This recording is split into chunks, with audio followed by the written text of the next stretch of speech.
O filme O Dilema das Redes tem causado bastante repercussão desde que ele entrou para o catálogo da Netflix. Então, vamos falar um pouco sobre essa obra e sobre o que ela tem a nos dizer? Então, deixa aí a sua clicada em curtir, se inscreva para acompanhar o nosso conteúdo, porque afinal de contas, como o filme nos mostrou, é assim que você vai entrar dentro de uma bolha de conteúdo criada pelo canal do Carvalhal.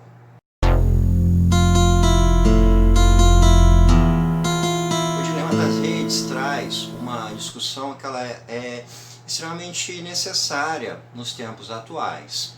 O filme nos mostra como funciona toda essa rede da tecnologia, da infraestrutura e também sobre a questão da economia em torno de se conseguir atrair a atenção do usuário. Durante muito tempo teve discussões sobre como se faria, de como se criaria um modelo para tornar a internet, os empreendimentos da internet lucrativos. E aos poucos surgiu esse conceito que é associado à ideia de cauda longa. Cada pessoa que você tem a sua atenção presa dentro de um site ou de um aplicativo, você consegue monetizar ganhando alguns centavos. Aí quando você fala em atrair milhões ou bilhões de pessoas para uma determinada rede, você então está falando sobre bilhões de centavos, e esses bilhões vão fazer a fortuna de empresas como Facebook, Instagram, Google, etc. O ponto principal que esse documentário nos traz é justamente alertar sobre como funciona essa estrutura de comunicação, como existe toda uma forte estrutura de engenharia e também sobre o uso da psicologia humana e de forma a cada vez mais atrair a atenção das pessoas, deixar as pessoas presas nos seus celulares, seus computadores, e com isso você ter continuamente a manutenção da lucratividade desse sistema. Junto a isso, você começa a ter uma série de problemas que de uma certa forma já participam de muitas das discussões com relação ao uso da internet nos tempos atuais, que seria a polarização política, o extremismo político, os danos feitos à saúde mental, como aumento de depressão, aumento de casos de automutilação, suicídios, tentativa de suicídios, e como isso criaria uma espécie de perda na vida real, que as pessoas deixariam de aproveitar o mundo físico, as relações próximas, para ficar enfurnadas dentro de uma realidade virtual. Um ponto que eu quero frisar um pouco mais nesse vídeo é com relação ao aspecto dessa formação da percepção do ser humano usando a internet, usando esses dispositivos tecnológicos, essa questão da formação de ideologias, de pensamentos e de opiniões. O documentário nos traz alguns pontos que seriam problemáticos por causa do uso da internet, da percepção das pessoas que vem sendo alterada. Ele nos mostra, por exemplo, a violência contra a minoria Rohingya no Mianmar, e que o governo autoritário desse país estaria usando as redes do Facebook em prol de conseguir fortalecer a escalada da violência contra uma minoria étnica. Vemos também alguns casos sobre polarização política extrema, e isso resultando em violência prática, como conflitos entre pessoas de grupos opositores, e até um certo destaque que o documentário faz à eleição de 2018. O que me pareceu um pouco problemático na abordagem feita pelo documentário é que ele dá muita ênfase à tecnologia e acaba, de certa forma, deixando de lado o ser humano. Quando se fala sobre uma escalada da violência que ocorre no Mianmar contra a minoria étnica, a gente fala de um processo de conflito étnico que precede ao uso das redes sociais. Você tem toda uma questão cultural, uma questão histórica, que faz com que duas etnias não se gostem, se detestem a ponto de uma querer esmagar a outra. esse tipo de situação, infelizmente, precede bastante a internet. A gente teve o massacre de Ruanda, o massacre de Biafra, a gente teve o holocausto nazista, a gente teve o genocídio armênio, ou seja, essa escalada de violência contra um determinado grupo étnico não é uma novidade.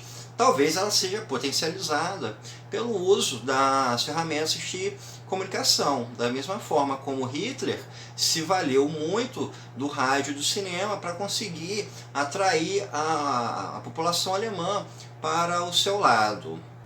Com relação a extremismos políticos que têm surgindo, e o documentário dá uma certa ênfase até aos Estados Unidos, não há também uma novidade nesse tipo de confronto. Se a gente pegar especificamente nos Estados Unidos, grupos como a Ku Klux Klan são históricos. Os movimentos sociais, culturais da década de 1960 arregimentaram uma quantidade enorme de pessoas indo para as ruas. Então, esse tipo de polarização, ela também não é, de certa forma, uma novidade. Ela está ligada a toda uma questão cultural que está presente dentro de uma sociedade. A gente pegar o caso dos Estados Unidos, você tem um país onde houve uma parcela da população branca, uma parcela da população negra, a parcela da população negra com renda menor, direitos menores que os brancos, e isso acabou gerando conflitos sociais ao longo do tempo. Então, novamente, será que qual será o peso da tecnologia da informação nesse tipo de conflito hoje em dia? Será que ele potencializa ou será que ele apenas reverbera algo que já está presente dentro da sociedade? Vamos falar também sobre a eleição de 2018. Fala-se que a polarização política ocorre em função do uso das redes sociais. Será que apenas o Facebook, Instagram, WhatsApp foram responsáveis por se ter a eleição do Jair Bolsonaro? Se a gente pegar um histórico bastante recente do nosso país, a gente vai ter que houve a Operação Lava Jato, que foi alavancada pelo Ministério Público junto pelo Judiciário, que essa operação ela foi mediatizada pela imprensa tradicional, pela Rede Globo, pela Veja, por toda a imprensa tradicional brasileira. Você teve uma cicatriz muito forte na imagem do PT em decorrência de escândalos de corrupção, você teve espetáculo de pessoas sendo presas, e junto a isso teve também uma crise econômica que ocorreu no Brasil a partir de 2014. Ou seja, existe todo um histórico recente de mudanças dentro da sociedade que obviamente influenciariam dentro de uma eleição. Uma crise econômica, um governo marcado por acusações de corrupção, por escândalos de corrupção. Será então que o resultado da eleição de 2018 se deveu exclusivamente ao uso das tecnologias da informação? Um ponto que me parece bastante singular nessa seara toda de questões políticas e tecnologia da informação é com relação à alienação. A internet, o Facebook, o Instagram e etc. trouxe um monte de gente que nunca teve contato nenhum com discussão referente à política e nem tem parâmetros de comparação. E isso se deve a fatores multidimensionais, como, por exemplo, uma educação de má qualidade que não faz com que a pessoa desenvolva um pensamento mais crítico. Quando a gente vê comentários de que o governo PT foi o pior da história, ou então que o governo Bolsonaro foi o pior da história, qual o parâmetro de comparação que está sendo utilizado para isso? Esses governos foram piores que o governo Sarney? Foram piores do que o governo Dutra? Foram piores do que o governo Venceslau Braz? Foram pior do que o governo Campos Salles?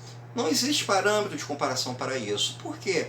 Porque existe uma alienação com relação à história política do nosso próprio país. Existe um desconhecimento sobre a evolução da economia, sobre a evolução da sociedade, sobre a evolução da pobreza, e isso acaba reverberando dentro das redes sociais. Da mesma forma, a gente pode refletir também com relação a padrões estéticos que acabam gerando o bullying, que acabam gerando sentimentos de baixa autoestima, como por exemplo a pessoa ser ofendida na internet por causa de uma foto, ou uma pessoa que por não receber uma quantidade de curtidas que ela acha ideal, ela se sente inferiorizada por isso. O padrão estético sempre foi um diferencial de relações de grupos sociais na humanidade. O mais bonito, o que se enquadra dentro de um determinado padrão de estética e um padrão de beleza, vai ser considerado superior, vai ser considerado melhor. E isso não é uma novidade, isso é histórico. Uma das principais formas na Idade Média da nobreza se diferenciar da plebe é justamente pela aparência, pelas roupas, pelo visual, pelos seus palácios e tudo mais. Então, quando a gente fala sobre uma baixa autoestima causada pela estética na internet, sobre pessoas que se sentem mal porque não conseguem atingir um determinado padrão de beleza, será que a responsabilidade disso seria só da tecnologia, da informação? Ou será que na verdade nós estamos falando de algo um pouco mais profundo em relação ao ser humano? Eu estou fazendo esses comentários não para dizer que a tecnologia da informação não tenha nenhum tipo de peso ou de nenhum tipo de responsabilidade. Não estou querendo aqui ser um advogado de empresas como o Facebook ou Instagram, porque elas são sim responsáveis por boa parte desses problemas que são apontados dentro do documentário. O que eu quero colocar é que, no fim das contas, o problema, ou então, de uma forma melhor, a solução para isso, não está na tecnologia da informação. A questão toda está no ser humano. Se existe uma alienação política, se existe uma incapacidade do ser humano em conviver com o diferente, se o ser humano define padrões sociais pela beleza, pela aparência, ou por questões de cor, enfim, isso não é causado por uma rede social. A rede social, ela utiliza de toda essa cultura presente no ser humano para gerar uma rede de negócios, e essa rede de negócios acaba causando essas alterações de percepção que o documentário nos mostra. Se formos para pensar uma solução, creio que seria muito mais sobre melhorar a educação com relação à política, com relação à economia, a gente começar a quebrar padrões referentes à estética, dar menos ênfase de que o ser humano é aquilo que ele aparenta, tentar também buscar cada vez mais ferramentas confiáveis com relação à informação, ou seja, tentar dar a ênfase no ser humano, na cultura do ser humano, na sociedade humana, e não dar tanta ênfase para o algoritmo, para o sistema de informação que não é nem um pouco controlado pelo ser humano, conforme o documentário nos mostra. Um ponto bastante curioso é que, próximo ao final do documentário, um dos participantes, que é bastante crítico com redes sociais, fala sobre desconectar no celular e aproveitar o dia que está lindo lá fora. Esse é um argumento bastante retórico que a gente vê de forma corriqueira, de que as tecnologias da informação estariam nos privando de relações que fossem de fato reais, para que a gente ficasse em função de relações virtuais. Esse tipo de argumento ele carece de um pouco mais de validação empírica. O quanto as pessoas estão deixando de aproveitar de fato a vida por causa das tecnologias da informação? Será que as pessoas estão deixando de viajar, de ir à praia, de contemplar a beleza, de passear, de conversar com os amigos e etc. por causa da tecnologia da informação? A pandemia do coronavírus nos dá uma mostra muito forte de como essa relação funciona. A medida profilática que foi mais falada era o ficar em casa. Isso se mostrou um tanto quanto desesperador. E agora que o verão tem chegado, a gente tem visto praias superlotadas. A gente tem visto bares, boates, lanchonetes, restaurantes começando a receber grande movimento de pessoas novamente. Então, será que a gente realmente pode dizer que a tecnologia da informação estaria matando, estaria eliminando essa realidade, esse contato real do ser humano com a vida? Será que quando a gente fala que um adolescente chega da escola e fica o tempo todo no celular, A gente estaria falando de uma novidade nessa perda de relação com o mundo? Será que alguns anos atrás, antes do celular, esse adolescente não ficaria ou vendo televisão, ou então jogando videogame? Isso fica um tanto quanto em aberto. Será que realmente existe uma perda do contato com a vida real? E, por fim, ao terminar de assistir esse documentário, a Netflix logo colocou lá um filme que talvez fosse me interessar assim que eu terminei. O documentário ele é uma produção da Netflix, está disponível dentro dessa empresa e ele acaba fazendo uma crítica à própria plataforma que o sustenta, porque a Netflix também é uma empresa e é uma das maiores empresas do mundo atualmente e que se vale dessa lógica de algoritmo, dessa lógica de você influenciar no comportamento das pessoas, de influenciar no gosto das pessoas, de forma a se lucrar. Quantas discussões não são feitas acerca de seriados e de filmes que a Netflix disponibiliza? O quanto a Netflix não consegue também capitalizar a atenção dos seus usuários e transformá-la em lucros. Então, de uma certa forma, quando o documentário tenta apontar o dedo para criticar algo, é algo semelhante àquele meme do Homem-Aranha, em que ao apontar o dedo para criticar, você está, no fim das contas, criticando a si mesmo. Então, pessoal, isso é tudo por hoje. Espero que vocês tenham gostado e até ao nosso próximo encontro.